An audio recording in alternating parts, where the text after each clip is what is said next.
শুধু কাঁচা লঙ্কা দিয়ে একটা মাছ রান্না করব। আর সেই মাছটা কি তোমাদের এক্ষুনি বলছি। কাঁচা লঙ্কাটা আমি রাফলি বেটে নিয়েছি, আর নিয়ে নিয়েছি কয়েক টুকরো বেগুন।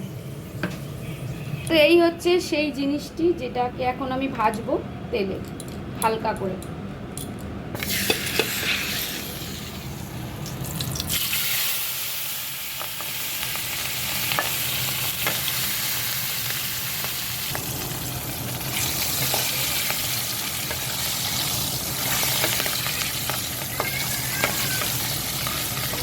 কি হলো, কাঁদছিস কেন?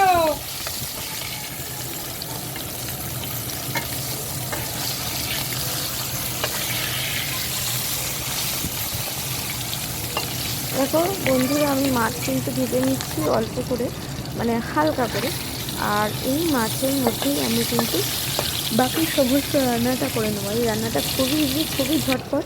দেখো, কালো জিরে আর কাঁচা লঙ্কা দুটো ওই মাছের তেলের মধ্যেই ফোড়ন দিয়ে দিলাম। মাছগুলোকে আর আলাদা করে তুললাম না। এরপরে ধোয়া বেগুনগুলো ওর মধ্যে দিয়ে দিলাম। এরপরে হালকা করে শুধু বেগুনগুলোর ওপরে আমি একটু নুন আর হলুদ দিয়ে দেবো। মানে এটা কেবল 1 মিনিটের রান্না বা ফোড়নের রান্না, মানে এত সহজে রান্না হয়ে যায়। ইলিশ মাছে কিছুই লাগে না, তো যার জন্য এত ভালো উপায়। বাইরে এদিকে রুমেল আসবে কিনা সেটাই ভাবছি।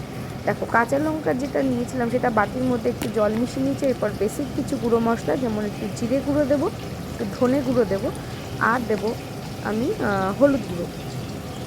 তো ব্যাস, এটাকে মিশিয়ে নিয়ে ওই জলের মধ্যে আমি এখন মিশিয়ে দেবো। তারপরে আমার রান্নাটা ঝোল দিয়ে দেবো, আর দেন আমার রান্না একদম রেডি হয়ে যাবে।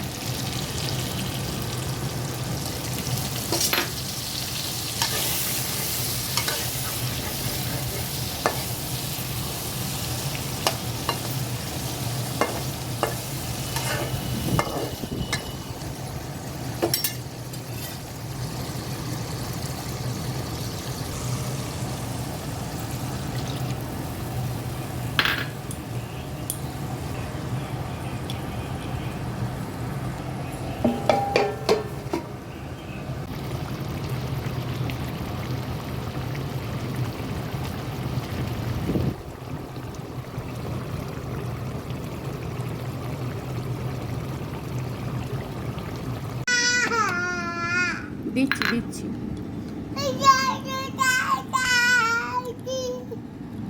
খাবি? গরম মাছ নিয়ে আমি বসে পড়েছি খেতে। দুর্দান্ত হয়েছে, অসাধারণ টেস্ট। ইলিশ মাছটাও দারুণ টেস্ট ছিল। ইলিশ মাছে সত্যিই কিছু লাগে না, এত সহজে রান্না হয়ে যায়। আমি এখানে বাচ্চাকে খাওয়াচ্ছিলাম, বাট